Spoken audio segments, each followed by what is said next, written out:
Kalau sama klien mungkin iya pernah, biasanya kayak bocah lah yang nggak paham apa-apa. Gimana tuh Ya, misalnya? udah, "Ih kok mereka ini kan bencong, ini kan laki-laki," aku laki-laki, Mhm. kerjain makeup-makeup kan bencong gitu, biarin aja orang anak kecil juga.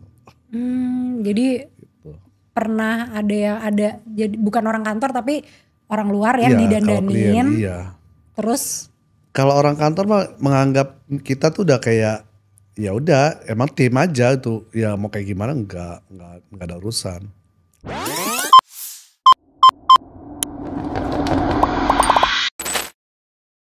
halo teman-teman, aku Joan. Kita ketemu di Progresif.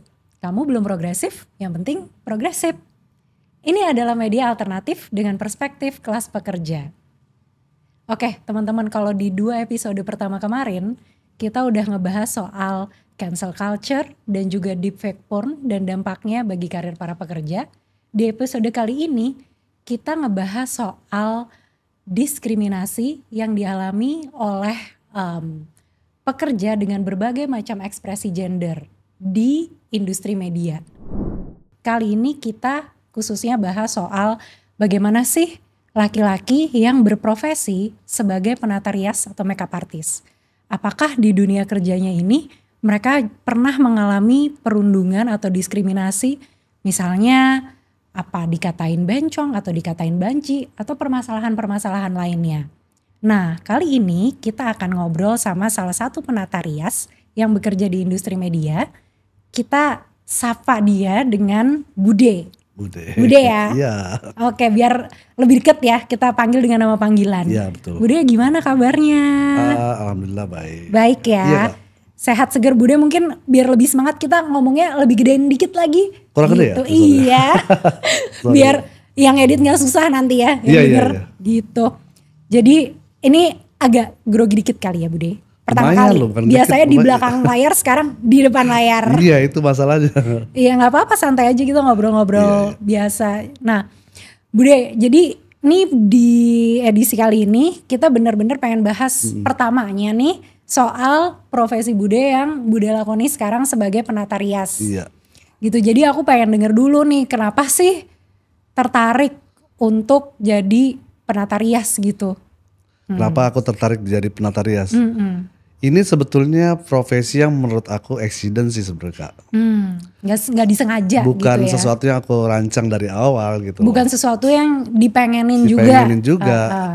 Jadi awalnya tuh aku cuman ikut-ikut temen. Jadi zaman masih kerja di tempat lain. Setiap malam tuh kita nggak ada waktu luang kan. Jadi temen suka ngajakin tuh, kesini yuk temenin gua. Dia lagi mau ada show di satu klub malam di Jakarta. Pindah-pindah kan, hampir setiap minggu pasti ada aja tuh kerjaan. Awalnya cuma itu aja sih. Dan itu belum ada tertarik sama sekali sama itu. Karena aku ngerasa itu kan pekerjaan perempuan ya. Masa aku harus terlibat juga. Tapi karena mungkin keseringan jadi aku kayak lama-lama kayak ngerecokin dia.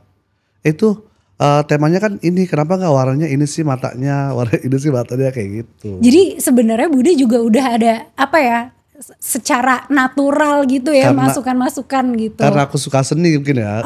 Aku suka gambar-gambar gitu loh kan. Kalau misalkan tema pantai kayak cocoknya dikasih warna ini buat di eyeshadow gitu-gitu. Waktu itu tuh temennya ngedandanin orang atau dia juga tampil? Dia makeup artist, tapi dia udah oke. sering ada job kemana-mana dulu. Aku masih belum ngapa-ngapain, aku cuman bantuin dia nenteng-nenteng tasnya dia ke tempat show kayak gitu. Kadang-kadang kalau misalkan dia butuh, tolong dong bedakin. Ya dengan kakunya aku bantuin, tapi masih belum tertarik lah ibaratnya kayak gitu. Itu berarti kayak asisten MUA Iya. gitulah ya. Mungkin dulu disebutnya asisten kali, Iya, tapi aku asisten emang MUA. gak asisten, Tapi kalau kita temenan doang. nggak pernah ada omongan gitu ya, yang penting ikut-ikut aja, seru-seruan aja bareng abis kerja gitu lah ya Bude ya. Iya kayak gitu, seru dah pokoknya. Ntar pulang jam berapa, capek pulang kosannya dia, istirahat kayak gitu. Terus besok paginya kerja lagi. Besok pagi aku kerja lagi di tempat kerjaku yang dulu. Iya, Gitu. di yang bidangnya beda banget sama Jauh, penata riasan itu jauh ya. emang gak ke situ gitu. Emang nggak capek ya? Kalau dulu tuh kayak super fit gak ada ngerasa capek gitu loh. Kayak aku dulu siap kali berangkat kerja itu jam 8 sampai kantor harus jam 9. Terus kadang-kadang kalau habis kayak gitu-gitu tuh, habis ikut bantuin kerja gitu, aku jam 4, jam 5 baru sampai rumah, jam 8 bangun lagi. Itu masih belum ngerasain sih. Karena masih tenaganya masih banyak mungkin ya. Terus mungkin gimana sih rasanya waktu ikut-ikut temen itu, ada rasa senengnya gak? Kayak ngeliat apa, ngasih-ngasih saran, oh ini mendingan kalau tema ini kita pakai riasan matanya bentuknya gini, gitu-gitu, ada rasa senengnya gak sih? Ya itu sering berjalannya waktu ya, kali mungkin aku jadi ngerasa excited selalu gitu kalau misalkan kesini vibe-nya beda, kesini vibe-nya beda, jadi kayak seneng aja. Ditambah kayak kemudian aku mulai bisa ngusulin, oh bagusnya warna ini, terus usul kita dipakai, kayaknya seneng deh. Dulu tuh kayak gitu. Iya. Tapi belum ada secuil pun belum ada niat buat itu, buat jadi makeup artist atau apa.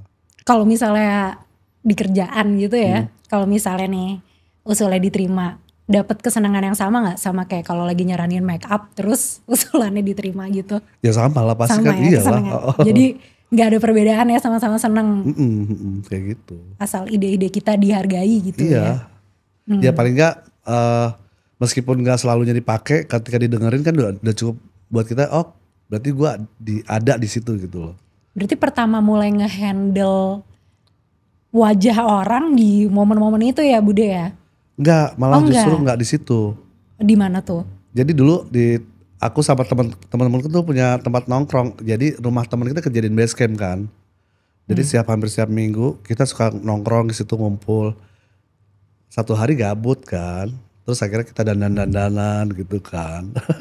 Biasa lah. Jadi teman-temannya juga kesukaannya sama nih ya, kayak suka dengan apa menata Iya, semua rias serba ini. eksperimen sih, sebenarnya nggak ada yang suka juga, ada ya semua serba pengen ngalamin gimana sih rasanya gitu. Jadi ya kita dengan alat seadanya coba dandanin, terus hasil kita foto. Nah dari situ mulainya nanti aku mulai kayak itu pasti ada latar belakang ya kenapa akhirnya mulai tertarik sama dunia makeup. Apa tuh? Karena waktu itu ngerasa kerjaan yang sebelumnya itu udah mulai nggak ada, terus aku daripada nggak ngapa-ngapain kan mendingan ya udah apa aja deh, ngomong sama temen, lu ada nggak kerjaan makeup buat gue bisa loh makeup, padahal tuh makeup asal-asalan dulu sih. Gitu masih. Tapi sebelumnya pas Bude ngomong kayak gitu, Bude udah sering tuh kumpul-kumpul Oh iya. sama teman terus Tapi dandan-dandanan momen gitu. dandan-dandan itu cuma sekali doang. Sekali waktu itu. aja. Sekali aja. Tapi ngerasa nih bisa nih gue klik Iya. gitu ya. Tambahan salah satu dari kita itu ada yang memang udah terjun kan sebagai makeup artist. Yang si tiap malam ke klub itu. Tapi dia juga menutupi profesinya kan. Dia bilang kalau misalkan lu kerja apa sih? Oh gue sebagai pengajar gitu. Padahal dia mungkin udah sebagai instruktur makeup kayak gitu-gitu. Bude kalau boleh tahu nih tahun berapa sih? Aduh 2000 berapa ya? 2003-an kalau gak salah sih. Oh, jadi kita bisa bilang di awal 2000-an. Kalau misalnya yang jadi makeup artist atau kegiatan menata rias itu bukan dilakukan oleh perempuan, itu tuh kayak kita masih malu gitu ya. Dulu aku masih nutup-nutupin tuh sampai akhirnya kemudian aku terjun di dunia ini. Emang awalnya bukan sesuatu yang aku pengen ya, bukan sesuatu yang aku cita-citaan jadi makeup artist. Cuman karena pas giliran udah mulai ngumpulin banyak barang gitu, kayak apanya dulu, bedaknya kah, foundationnya kah, udah mulai banyak. Oh ada ini menarik juga sih. Awalnya Gimana tuh? waktu aku masih kerja di sebuah LSM internasional dulu, temanku mau merit ditanya kan. Temen aku mau merit, terus dia bilang sama aku, Gi bantuin gua dong. Jadi emang dia tahu aku udah sering jalan kan, tapi belum niat terjun kan. Sering jalan sama makeup artist, tapi belum niat terjun. Bantuin gua dong, besok gua nikah tapi calon suami gua keluarganya belum ada yang make upin, lu bantuin gua ya. Cuman lu gak gua bayar, tapi lu gua kasih alat makeup. Jadi aku belanja sama dia ke Pasar Baru itu hari. Dibeliin lah semuanya dari foundation, bedak, sampai kuasnya dibeliin. Sama eyeshadow kuas gitu. Yang didandanin si calon pengantin pria. Pengantin pria. Baik lagi dong, secara ini aku baru terjun kan, otomatis kan aku masih grogi kan. Step by step makeupnya aja aku masih belum paham tuh hari. Waktu itu, jadi belum paham. Aku ajak temanku yang tadi aku bilang di tongkrongan itu yang dia menutupi sebagai seorang instruktur gitu loh. Aku ajak dia. Kebetulan dia orang Bandung kan. Bilang, iya lu temenin gue dong gitu kan. Ke sini gue mau make upin keluarga si A gitu kan. Oh ya udah gak apa-apa ayo. Beraniin aja, ambil aja Bude gitu, ambil aja gitu. Jadi dia mau bantuin. Karena mungkin orang melihatnya kayak misalnya keluarga itu ngelihatnya make upan aku masih mentah kali ya. Jadi mereka larinya ke dia semua. Kayak gitu. Tapi waktu itu tuh ada ini ya sih, kayak ada omongan-omongan gak sih soal Bude dan temennya gitu, mungkin mereka lebih suka didandanin sama yang perempuan juga atau gimana gitu? Oh itu ada pasti. Jadi Gimana tuh? kalau nggak tahu mereka ngeliatnya berdasarkan apa ya. Kadang-kadang kalau misalkan aku udah makeup siapa gitu, gue sukanya sama yang ini dong. Jadi kadang-kadang mereka suka bedain dong. Makeupan cowok sama cewek pasti beda gitu loh. Mereka lebih suka yang cowok atau ada yang suka lebih suka cewek. Semua itu tergantung selera sih. Makanya pas aku mulai terjun di dunia makeup artist ini, terus ada nggak ada job di aku bilang ya makeup itu sama aja kayak kita makan bakso. Bakso si A kata orang enak tapi belum tentu buat aku juga enak. Sama aja kayak soal makeup sih kayak gitu. Lebih ke selera. Terus nih, ini kan Bude tahu nih ini soal selera dan ada banyak banget nih penata rias kan. Terus Bude juga mulainya di awal 2000-an. Nah, apa yang bikin Bude jadi ngerasa betah? Oke, udah deh aku di sini aja nih dari awal 2000 sampai sekarang gitu. Tuh pernah dengar istilah work hard play hard nggak? Itu kan jadi aku ngerasa kalau misalkan ini kerjaan capek tapi aku enjoy, ya udah itu yang bikin aku betah sih selama ini. Cuman kalau untuk yang tapping outdoor yang di luar kayak misalkan tapping yang makan waktu berhari-hari itu udah mulai bosen sih sekarang. Buat aku ya, aku pribadi ya, karena zaman dulu lagi zaman baru-baru terjunnya dunia permakeupan dengan apa namanya beban syuting yang kadang-kadang harus 3 hari di mana kita kurang mandi, kurang tidur kayak gitu kan masih senang-senang aja. Sekarang sudah capek. Kalau sekarang ya. Ceritain dong Bude, dari awal makeup artist, jadi makeup artist nih awalnya tuh kerjanya di kayak gimana sampai sekarang tuh kerjanya kayak gimana gitu. Jadi kalau dulu kan tadi cerita ternyata pernah ikut syutingan yang berhari-hari nih. Nah coba mungkin diceritain dulu awalnya gimana sampai sekarang gimana. Ya kalau sekarang yang kerjaan yang sekarang itu kan lebih terstruktur waktunya ya. Karena kan yang aku kerjain kan lebih ke news, berita. Jadi jadwal siaran udah jelas. Jadwal pagi jam berapa sampai jam berapa, jadwal siang jam berapa sampai jam berapa, begitupun malam. Jadi kalau misalkan kita kerja satu tim itu 6 orang. Jadi kalau misalkan 6 orang itu dibagi tiga shift. Jadi masing-masing kerja tuh dari jam sekian sampai jam sekian udah jelas tuh shift satunya misalkan. Dari jam sekian, shift 2 jam sekian sampai jam sekian termasuk yang shift 3. Nah kalau misalkan masih freelance, nah itu yang kita nggak hitung jam kerja. Kerja kadang-kadang callingan misal ya jam 3 pagi callingan gitu ya. Kita harus sudah ada di lokasi. Ntar baru syuting baru jam 8 malam atau jam 9 malam. Itu ngapain coba itu? Kan capek, buang waktu kalau menurut aku sih dulu. Tapi karena dulu masih nggak ngerasain kayak gitu, ya udah enjoy aja. Meskipun di calling jam 3 pagi atau jam 2 pagi ternyata syutingnya baru jam 9 malam atau kadang jam 11 malam. Selama itu kan kita berarti banyak banget waktu yang kebuang. Kalau kayak gitu ya Bude, itu dibayarnya gimana? Maksudnya kalau dipanggil jam 2 pagi terus baru mulai make upin orang jam 9 malam dibayarnya Ya gimana? freelance, tetap budget freelance per hari hitungannya. Per hari? Iya Oke. gitu. Nah itu berapa lama tuh jadi freelance itu? Lama juga. Jadi waktu sebelum aku di sini kan aku kerja di sebuah klub malam juga kan. Itu juga udah mulai jadi freelance sih semenjak aku terjun di makeup artist udah mulai jadi freelance. Freelance tuh kalau misalkan ada kerjaan entah buat photoshoot atau buat iklan atau buat film kadang-kadang ya udah ikut aja. Namanya juga nyari cuan. Jadi Dulu dari gitu. awal 2000-an sampai Bude kapan gak freelance lagi? Sampai di 2014 atau 2015 ya. Nah, Itu aku sempat berdoa sebelumnya. Ya Tuhan, aku capek. Ini karena aku kerja di klub malam kan. Kadang-kadang kan godaan suka ada aja tuh. Yang mesti ikutan. Itu tergantung orang ya. Tapi aku sih waktu itu paling susah nahan godaan. Jadi makanya aku bilang, Tuhan aku pengen kerjaan yang lebih bener deh gitu. Yang lebih berkah gitu. Akhirnya temenku telepon, Kak ada nggak temen yang bisa kerja buat di TV ini gitu kan. Aku bilang kenapa mesti temen, aku aja. Ya udah dites masuk alhamdulillah. Sampai sekarang. Karena Tuh. sebelumnya udah terlatih jadi freelance makeup apa aja tuh iklan terus Iklan cuma photoshoot. photoshoot. Iya, photoshoot produk kah atau photoshoot dia pre-wedding segala macam itu kan termasuk yang outdoor, indoor juga itu kita ikutin juga. Dan itu semuanya ya udahlah freelance, jam kerja berantakan, duit pas-pasan gitulah ya. Iya, Kagak ada jaminan apa-apa, kalau sakit bayar sendiri gitu-gitu ya. Iya, iya, iya. gitu Nah, kok. pas freelance itu tuh ada yang ini gak sih, kayak apa ya? Kayak orang yang memandang Bude sebelah mata sebagai makeup artist tuh, ada gak? Orang luar ya, karena aku Gimana? orangnya nggak pernah ambil pusing ya. Jadi prinsipku dulu ya udah urusan gua, lu urusan aja urusan lu sendiri gitu kan. Prinsipku dulu ya. Cuman kalau secara yang aku rasain dari dulu sih emang nggak terlalu banyak masukan yang orang luar menganggap kerjaanku itu kerjaan yang itu lu bukan kerjaan laki. Kita aja kadang-kadang suka ngerasa, aku pribadi nih. Jadi waktu awal-awal aku kerja jadi makeup artist aja, itu aku rahasiain tuh semuanya ke orang rumah. Tapi kecuali orang ibuku ya. Ibuku tuh orang yang paling nggak paling sih, maksudnya dia nggak ada masalah, jadi mendukung aja. Aku bukan orang yang belajar makeup dari orang lain yang sekolah atau segala macam. Jadi aku belajar dari YouTube kan.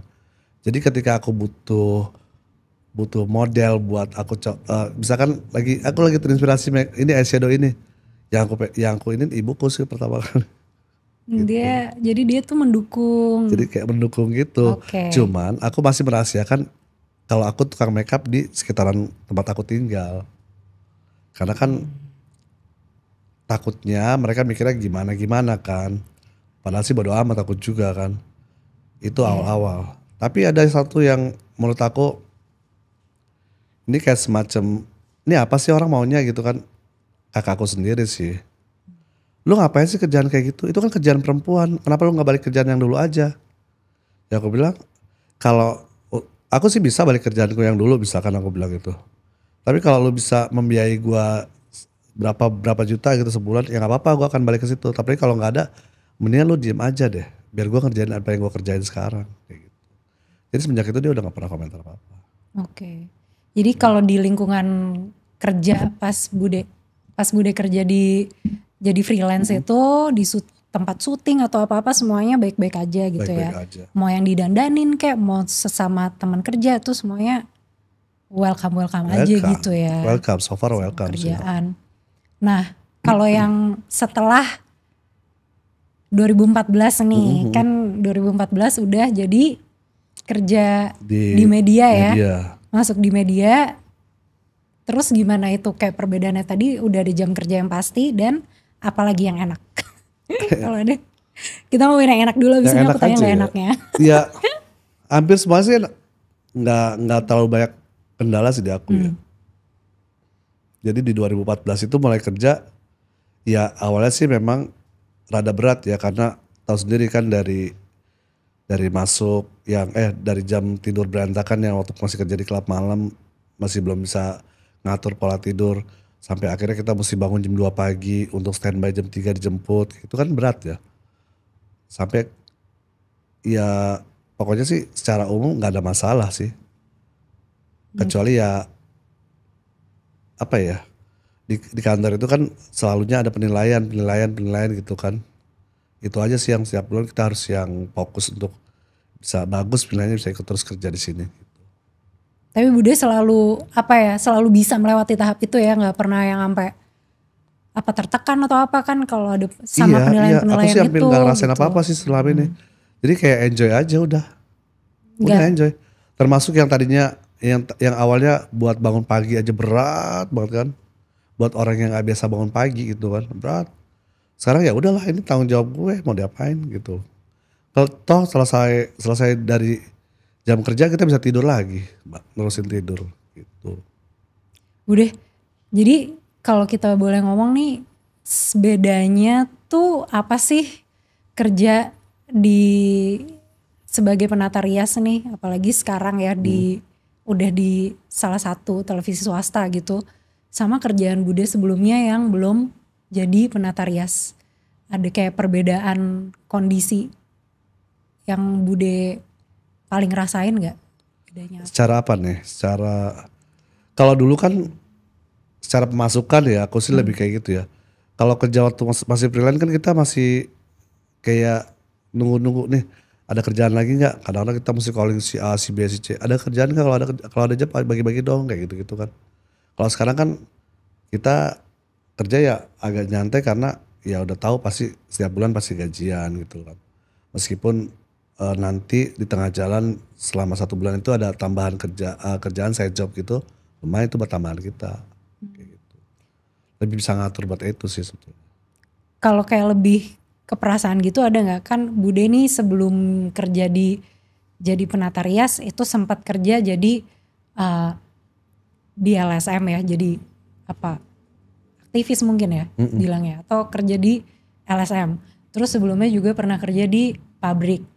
Terus sekarang jadi penata rias, profesi yang tadi mungkin sebagian orang kayak penata rias gitu. Penata rias pekerjaan yang masih ada yang mikir penata rias adalah pekerjaan perempuan gitu. Kalau yang 2 pekerjaan sebelumnya kan gak ada citra kayak gitu tuh, Bude. Ya kan, kayak ya udah gitu. Kita sebagai mungkin yang lahir secara biologis laki-laki kerja di LSM atau kerja di pabrik elektronik kayak nggak dapet omongan-omongan apa gitu. Nah, yang pertanyaanku, kalau Bude pribadi nih ngerasanya tuh ada perbedaan gak sih kayak kerjaan gue dulu gini, sekarang gue gini gitu. Kerjaan gue dulu bisa dibilang orang cukup maskulin, sekarang aduh sebagian orang anggap kerjaan gue bukan kerjaan laki-laki, misalnya ada yang gitu-gitu gak? Iya sih emang jauh banget loh aku. Aku kerja di tempat yang awal nih, zaman aku kerja di pabrik 4 tahun setengah, itu kerjaanku di bagian gudang. Aku kerjanya ngangkat-ngangkat. Kadang-kadang kita kan harus loading tuh buat ekspor barang-barang yang dari sini nih. Dari sini. Jadi aku produksi monitor komputer kan. TV 14 inch sampai TV 20 inch itu kita yang kayak kuli itu. Lempar-lempar terus akhirnya berubah jadi kayak gini emang. Kalau makanya dari situ mungkin aku ngerasa malu kalau misalkan orang tahu ya kan. Aku pribadi berarti kan kalau orang tahu tiba-tiba aku tukang makeup, apalagi teman kerja yang lama gitu kan. Di LSM sih gak ada masalah karena itu isu-isu kayak gitu kan udah biasa lah kalau di LSM. Terutama yang di pabrik itu. Ya 180 derajat beda ya buat aku sih gak ada masalah. Cuman kadang-kadang suka ngerasa jangan sampai mereka tahu gitu aja. Aku yang harus nyimpen. Karena kalau mungkin mereka juga sungkan ya kalau misalkan ngatain bencong atau apa gitu ke kitanya. Tapi kalau misalkan sampai ada yang ngomong kayak gitu ya udahlah emang ini harusnya bukan kerjaan laki-laki gitu kan. Gitu. Pernah ada ini gak kayak momen-momen terbaik selama jadi penata rias gitu? Kayak apa ya contohnya misalnya? Aduh sebenarnya yang paling klise deh, dandanin siapa kek atau kayak tiba-tiba dapat proyek, ya makeup 1M gitu. Mungkin ada. Ini jadi dulu aku pernah lama tuh megang dulu Isdahlia kan. Untuk Isdahlia. Untuk pribadi atau kayak untuk pribadi. Jadi kayak aku sempat ngikutin dia selama 1 tahun setengah. Jadi kalau show-show di luar kota aku sering dipanggil. Ya mereka kalau panggil, Cong standby ya tanggal sekian sampai tanggal sekian nanti kita kesini. Baru duduk sebentar di rumah. Standby ya tanggal sekian nanti kesini ikut lagi. Zamannya jadi freelance nih ya. Iya itu masih jadi freelance. Terus. Itu masih enak sih sebenarnya. Cuman apa namanya yang karena dia kan biasanya kalau artis kan punya geng tuh. Si A dekat sama si B sama si C. Satu hari aku disuruh pegang Krisdayanti. Aku yang merasa ilmuku untuk kayak gitu-gitu masih cetek banget. Terus aku suruh pegang Diva kan kayak apa ya. Dari awal megang sampai selesai keringet dingin, bercucuran kayak apa. Itu buat show, buat show-nya dia. Dia waktu itu buat ulang tahun anaknya si Aurel. Yang di Ancol apa di mana tuh hari. Kayak gitu sih. Itu yang benar-benar buat aku gak bisa lupain nih momen-momen yang aku sampai keluar keringet dingin dari awal megang sampai selesai megang. Tapi untungnya dia nice ya sambil, oh bagus ini bagus.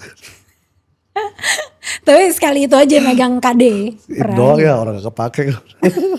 Gak apa-apa, yang Terus penting dia kagak. Aku ngadu sama Isdalianya. Bu, aku tadi pegang Mimi, terus aku keringetan kok dari awal sampai terakhir. Kok bisa? Sama gue gak pernah kayak gitu. Dia ngerasa, oh apa karena lo mikir gue kalah tenar gitu, aja lo gak deg-degan. Enggak, gitu karena enggak? mungkin aku sih ngerasa dia waktu itu emang diva kan. Bukan karena divanya aku ngeliatnya. Kalau Isdalia kan orangnya aku sering pegang, sering Oh ketemu. iya, jadi udah biasa. Jadi udah jatuhnya udah enak gitu loh. Ini kan baru pertama kali mau ketemu, terus harus di rumahnya, terus pegang langsung rambutnya, kan gimana ya? Kayak gitu dah. Pengalaman buruk, tadi kan yang bagus nih, menarik. Kalau yang jelek gitu, selama jadi penata rias. Apa? Bukan aja nggak mau ya, tapi ini pengalaman yang waktu itu kita ada kerjaan. Ini kita ada kerjaan itu merias pengantin yang dimulai dari jam 12 malam atau jam 1 malam gitu, harus sudah standby. Temanku grogi waktu itu mungkin ya. Jadi dia bikin sanggul, nyemprotnya itu bukan pakai hairspray, tapi dia pakai hair sign. Itu kayak apa, rambut tuh orang lepek kayak rambut kucing kecebur. Pakai hair apa? Hair sign. Oh itu apa tuh? Pemengkilap rambut itu. Oh oke. Gak tahu. Oke. Maaf nih agak roaming ya. Jadi harus hairspray buat kaku. Iya, ini jadinya disemprot ya buat mengkilap. Iya buat mengkilap. Jadi kan nggak kaku itu rambut kan. Terus? Ya udah akhirnya berantakan. Nah itu yang momen aku bilang, kita yang harus sebagai orang yang bekerja di bidang jasa harus bisa mencairkan suasana, jangan sampai dia murka gitu loh, gimana caranya. Ya udah aku bantu gitu. Terus? Aman sih alhamdulillah. Nggak ada dampak jeleknya, nggak ada ya? Nggak ada sih. Oke. Mungkin dampak jeleknya dia nggak mau pakai kita lagi. Oke. Ya tadi kita udah ngobrol banyak banget, tapi aku belum nanya kenapa dipanggil Bude. Kasih tau gak ya?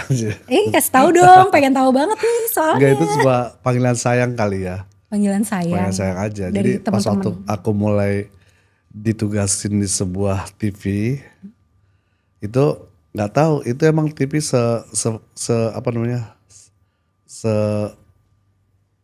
seasik itu gitu loh, sampai semua orang punya nama sendiri-sendiri gitu loh. Ada yang dipanggil Eyang, ada yang dipanggil Bude gitu.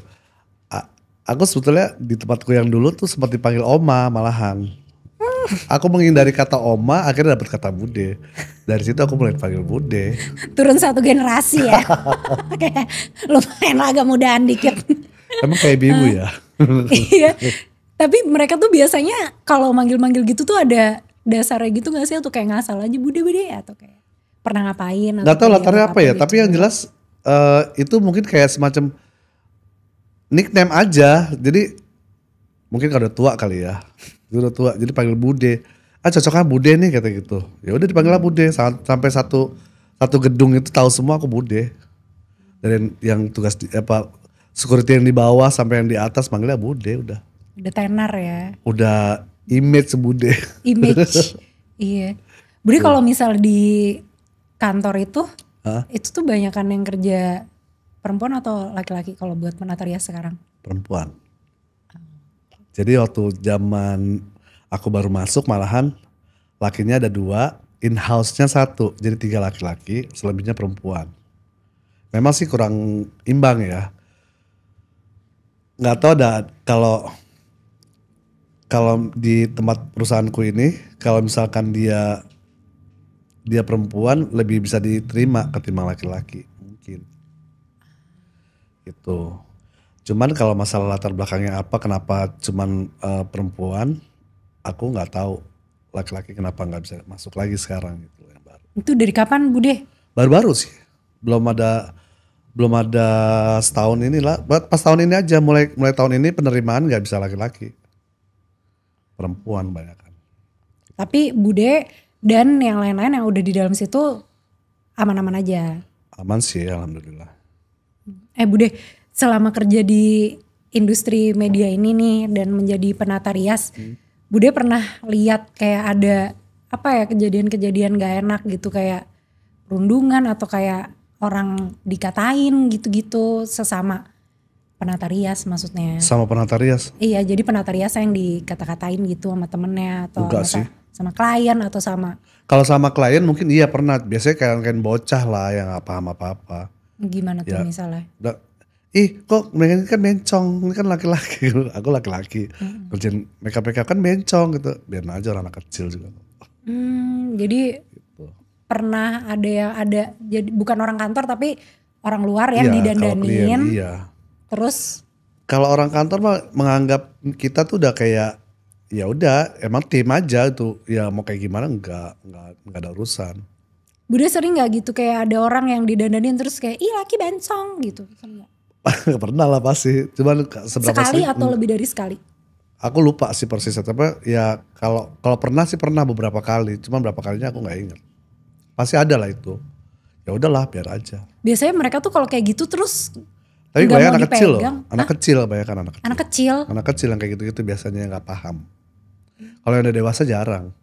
jarang, tapi Jarang. pernah ada berarti kalau Pernah. jarang. Iya, cuman bukan dari orang gedenya gitu enggak. Terus kayak misalkan gara-gara aku laki-laki terus dia nggak mau dipegang sih enggak ya, kan dia yang jelas kan kayak terutama kalau di calling kan dia tahu aku laki-laki gitu loh. Jadi masalahnya di mana kalau misalkan tahu udah sampai sana dia nggak mau karena aku laki-laki, itu aneh sih. Itu aneh ya. Ya paling tadi yang klien yang nggak tahu terus tiba-tiba kaget gitu ya. Itu tapi mereka kayak cuman ngomong doang atau kayak gimana? Nggak mau dipegang ujungnya atau? Enggak sih, sebenarnya emang tipikal klien sih macam-macam ya kan. Cuma kalau misalkan akhirnya dia tahu karena kita laki-laki terus nggak mau dipegang ya enggak juga. Enggak juga. Jadi malah justru dulu zaman aku malah banyak yang milih karena gue sama yang ini aja deh. Mungkin mereka ngeliat hasil makeup atau apa gitu. Kadang-kadang pemilihannya dari kayak gitu. Misalkan kita make upin keluarga nih, terus kita touch up si A, si B, si C kita touch up. Terus karena aku yang touch up si A, misalkan dia suka sama make upanku, aku sama dia aja nungguin dia gak suka sama make upan aku, dia make up sama yang lain ya gak masalah juga. Dulu biasanya tuh Bude ngeresponnya gimana tuh waktu misal yang tadi ada klien yang tiba-tiba ngomong laki-laki kan bencong gitu. Bude ngeresponnya gimana? Tau gak? Terutama yang gede ya. Kalau yang kecil sih Iya. nanti dulu deh yang gede dulu. Justru malah ya kalau menurut aku ya, kayak kita ngondek-ngondek apa segala macam itu buat dia supaya nggak ada jarak ke kitanya. Kadang-kadang laki-laki harus ngelakuin hal kayak gitu juga supaya dia nyaman kita pegang. Ini untuk yang di make upin Iya, cewek atau gimana nih? cewek. Ya kalau aku misalkan aku terus gayaku laki-laki terus sampai aku memperlakukan dia laki-laki banget gitu. Mungkin dia akan ini kali. Kan risih atau takut atau gimana. Tapi kalau misalkan kita kemayu dikit, ngondek-ngondek, itu lebih mempermudah kerjaan sebetulnya. Jadi Bude diomongin begitu Bodo nggak amat. tersinggung ya, bodo amat Bodo ya amat. responnya. Ya udahlah. Iya. Jadi nggak ada yang terus Baper kayak gitu. baper, Enggak lah. masukin hati, Enggak, gitu-gitu nggak ada ya. enggak lah. Ya kerjaan kita kayak gitu resikonya ya begitulah. Setiap kerjaan ada resikonya. Mungkin resiko yang tergampangnya di kerjaan kita sebagai makeup artist ya kayak gitu. Terus waktu itu tuh ada temen yang denger gak sih atau mungkin sering ya kali yang lain juga pernah kali digituin Apa ya tuh? Bude? Kayak tiba-tiba dikatain. Ya iyalah pasti nggak cuma kita doang. Hmm. Karena kan kalau misalkan kerjaan lagi groyokan gitu kan kita tim berapa orang. Tapi dari kebanyakan kerjaan yang kita terima, mereka juga nerima kita siapa. Udah itu aja. Iya. Biasanya teman-teman tuh gimana Kak responnya kalau misalnya lihat Bude lagi atau kita ngelihat sesama kita lagi ada yang ngomongnya gak enakin gitu. Ya Gimana tuh biasanya? kalau kita bawa itu ke baper, semuanya akan jadi negatif apa yang kita lakuin. Jadi selama kita ya udah sih kita kan kerja sama-sama buat cari makan gitu loh ibaratnya. Ngapain mesti dimasukin ke hati kalau itu nggak bukan kita gitu loh. Jadi gak ada kepikiran buat apa ya kayak lapor lah. Aduh nih harusnya kan gue gak dikatain kayak gini gitu. Enggak lah. Lapor mana gitu. Itu bukan sesuatu hal yang menurut aku bukan satu hal yang apa ya, yang penting gitu buat ditindaklanjuti. Iya. Iya. Orang kantor tuh berarti dengar juga ada pernah dengar lah ya. Ya orang kantor tahu kalau ada nih kayak gini-gini gitu. Iya tahu pasti. Kadang-kadang suka dikatain apa banci apa gitu. Iya itu udah makanan kita sehari-hari kali kalau kayak digituin mah.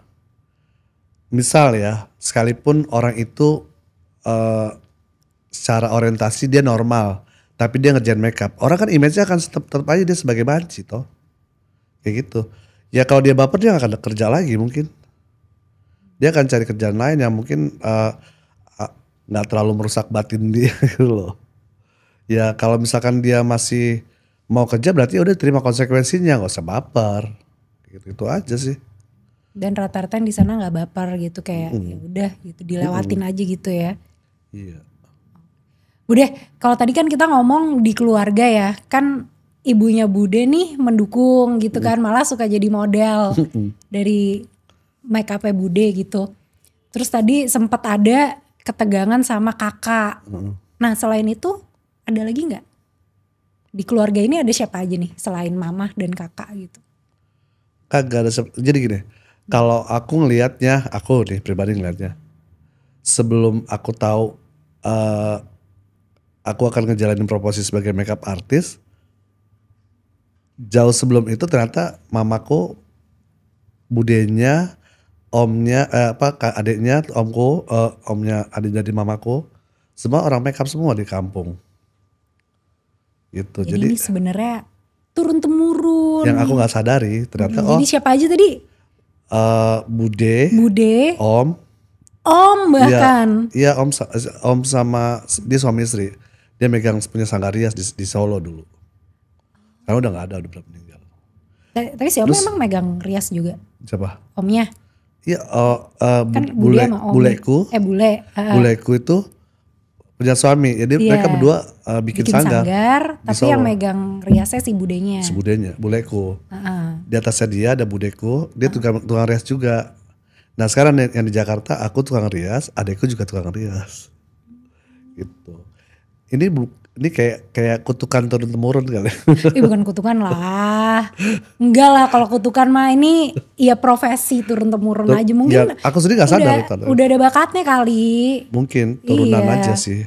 Jadi selain kakak ya mereka semua udah familiar ya sama profesi ini sebenarnya gitu. Iya. Lah itu. Teman kakakku yang itu kan dia karena dia mungkin gak terlalu terjamah sama dunia makeup, jadi dia kayaknya menganggap tabu kerjaanku dulu. Jadi dia bilang ya kerjaan lu yang bener tuh emang kayak gitu, kerja di LSM bukan kerja kayak gini gitu kali ya. So aku bilang selama ini menghasilkan cuan kenapa aku kerjain gitu loh. Jadi aku bukan orang yang pintar nabung uang dulu kan, jadi kerja di perusahaan-perusahaan yang dulu tuh gajian sekarang tengah bulan mesti hutang, gajian sekarang tengah bulan mesti hutang. Nah ini gajian sekarang tengah jalan kadang-kadang suka ada kerjaan lain jadi tambah uang.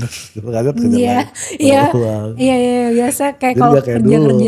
Iya gak kayak dulu banget gitu, jauh. Beda ya. Secara kondisi lebih nyaman karena kayak tiba-tiba duit bisa masuk aja kali aja nih orderan gitu ya. Iya lumayan kan. Ya. Bude sekarang masih sering ini gak sih kumpul sama temen-temennya yang sesama penata rias gitu? Sekarang udah jarang. Bukan kenapa, jadi kalau dulu sih kita cuman gini loh, kumpulnya itu ya kumpul cuma buat main-main doang sih selama ini. Bukan kumpul yang produktif ya. Misalkan kumpul kita bikin agensi atau apa gitu misalkan. Misal ya, makeup artist si A, si B, si C, si D. Kumpul kita ngomongin soal masing-masing nih rate-nya gimana. Jadi kalau misalkan ada job, misal ini aku cuma berangan-angan. Misalkan ada job dari nomor yang ini, berarti yang akan dapat adalah kita semua. Kalau cari tim berarti kita semua yang harus jalan. Misal, itu kan belum pernah, tapi lebih ke nongkrong di mana nih, ngopi di mana, ngopi di mana, kayak gitu aja sih.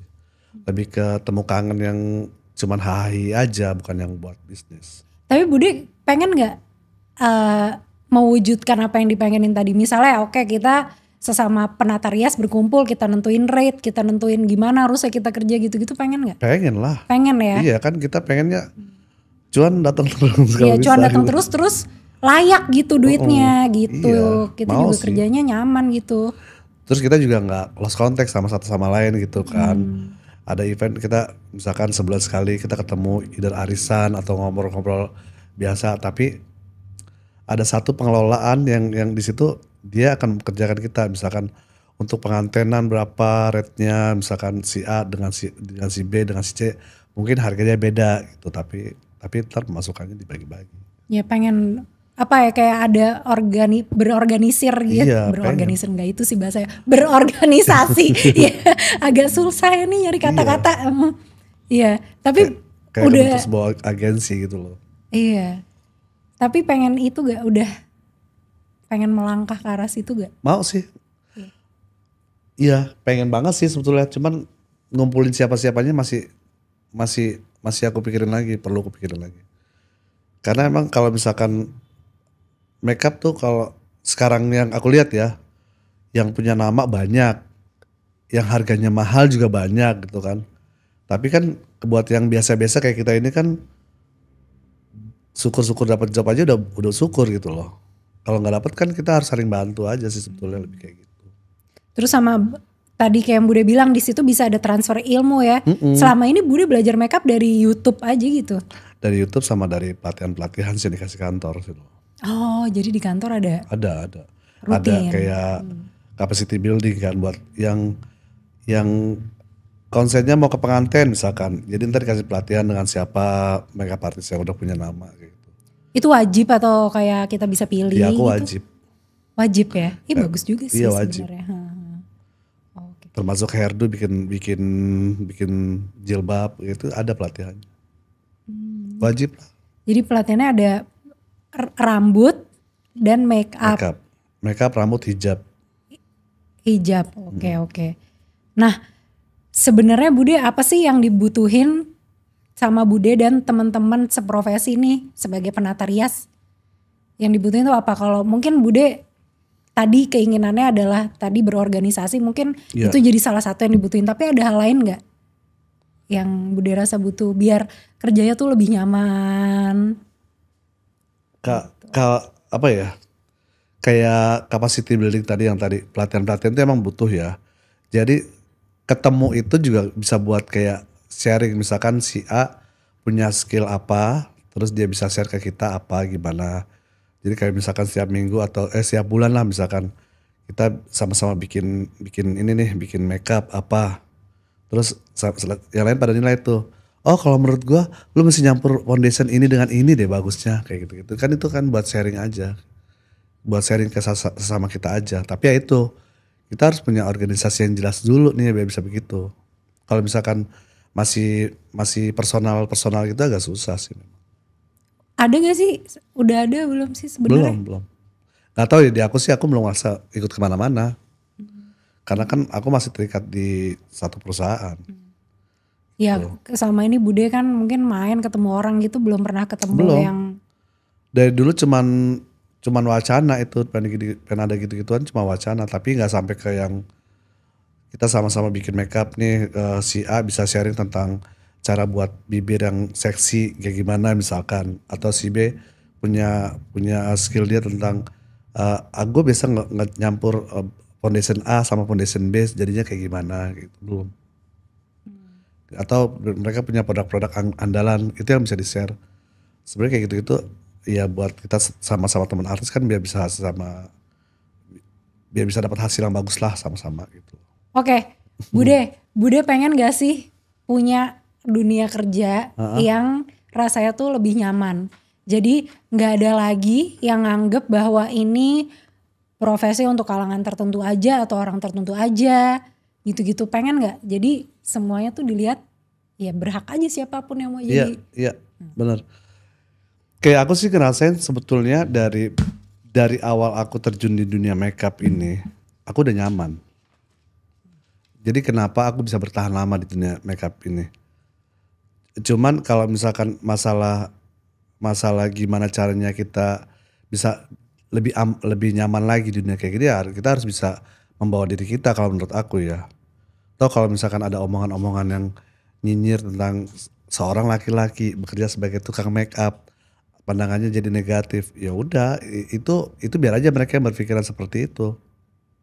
Toh kita cuma bisa ngejalanin apa yang tugas kita selama kita punya kerjaan dan kerjaan kita masih bisa diterima sama klien kita terutama, udah cukup buat aku. Kayak gitu loh. Bude ada ini ya kayak pesan-pesan untuk orang-orang muda nih yang mau jadi MUA gitu. Biar mereka juga bisa kerja dengan nyaman juga, kerja dengan menikmati pekerjaannya sebagai penata rias gitu-gitu. Simpel aja sih kalau menurut aku, selama kita masih bisa menikmati kerjaan-kerjaan yang menurut kita itu udah kayak misalkan kita mau jadi makeup artist misalkan. Selama itu datang dari hatimu, lanjutin aja. Toh kalau memang itu datangnya dari hati, kita otomatis akan menjalankannya juga dengan hati dong. Tanpa ada rasa yang gimana-gimana atau kalau kalau orang berpikiran negatif tentang kita juga bisa nggak perlu baper atau gimana kayak gitu aja sih.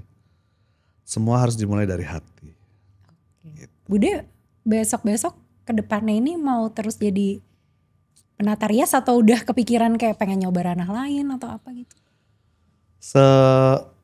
Aku malah pengennya punya studio sendiri sih kalau bisa.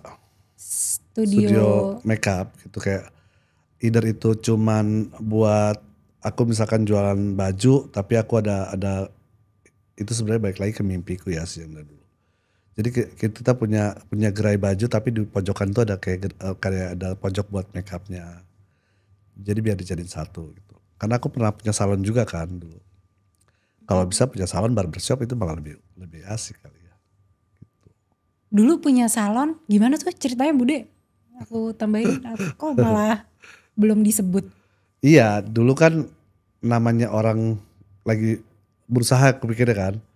Jadi biar aku kerja di sini tapi aku bisa pemasukan dari yang lain juga gitu. Awalnya aku pikir aku bisa ngerjain dua-duanya gitu kan.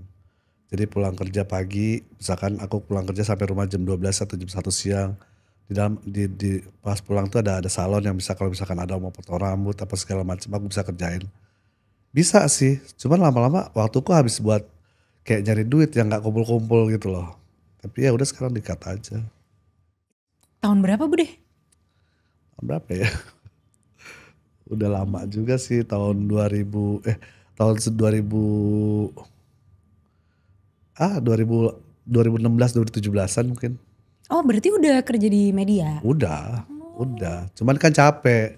Kita habis begadang terus baru mau istirahat tidur tiba-tiba tuh ada yang mau motong rambut tetap mesti bangun. Kan Bude sendiri lagi yang handle yang nggak ada. Waktu itu masih ada orang sih, cuman akhirnya nggak ada pemasukan ya udah selesai. Cuman 3 tahun jalan. Oh, lumayan juga. Tuh. Jadi berikutnya studio. Ya kayak sebenarnya salon gitu sebetulnya, tapi ya studio kalau bisa ada. Ya itu baik lagi cuma mimpi mungkin. Tuh. Menurut Bude profesi penata rias ini cukup menjamin gak sih untuk hidup? Untuk sekarang persaingan banyak. Tapi kalau untuk menjamin mungkin bisa, tapi ya kita harus ikutin zaman lah. Sekarang kan modelnya era digital kan. Kayak aku bukan orang yang suka promo-promo hasil makeupku ya percuma. Jadi harus belajar promo di medsos. Harus bisa gitu juga. Jadi bisa sejalan semuanya. Gitu. Bude juga mau gak mau itu dong. Belajar. Mau gak mau. Karena kan waktu kemarin juga sempat ada tuntutan dari kantor juga kan. Buat semua makeup artist kalau bisa juga bisa bikin video-video tentang itu supaya bisa mempromosikan branding ke diri sendiri gitu loh. Tapi belum ada training capacity building untuk itu belum ada ya? Belum. Kalau untuk yang digitalnya belum. Kemarin tuh baru lebih ke skillnya aja. Oke, Bude terakhir nih ya. Ada pesan-pesan gak untuk orang yang pengen jadi penata rias? Pesan ya tadi pesan aku tuh kerjanya harus pakai hati, tapi jangan dibawa sakit hati, itu aja. Sama omongan-omongan orang yang suka pedes ya. Iya. Kita harus kerjain kerjaan kita sepenuh hati, pakai hati, jangan dibawa sakit hati, jangan dibawa baper. Karena kalau misalkan kita bawanya pakai dengerin omongan orang lain dalam kurung baper ya udah nggak akan lama mungkin. Kayak aku juga kalau misalkan aku orang yang baperan, aku udah selesai dari kemarin mungkin. Gitu, yang penting enjoy. Oke. Terima kasih banyak ya Bude. Sama-sama. Udah nemenin ngobrol-ngobrol di edisi ini. Ya, makasih. Semoga sehat selalu. Amin, makin makasih. Lancar rezekinya, kliennya makin banyak. Amin. Iya. Ada berbagai diskriminasi di dunia kerja. Dan kita sebagai pekerja tentunya menginginkan dunia kerja yang inklusif dan manusiawi. Makanya kita sesama pekerja perlu nih untuk bersama-sama mewujudkannya. Salah satunya dengan mengorganisir diri untuk bersama-sama mewujudkan lingkungan kerja yang inklusif untuk semua. Buat teman-teman yang punya usul untuk tema podcast selanjutnya bisa langsung tulis di kolom komentar. Dan jangan lupa untuk follow akun Instagram, X, dan TikTok Progresif. Kamu belum progresif? Yang penting progresif.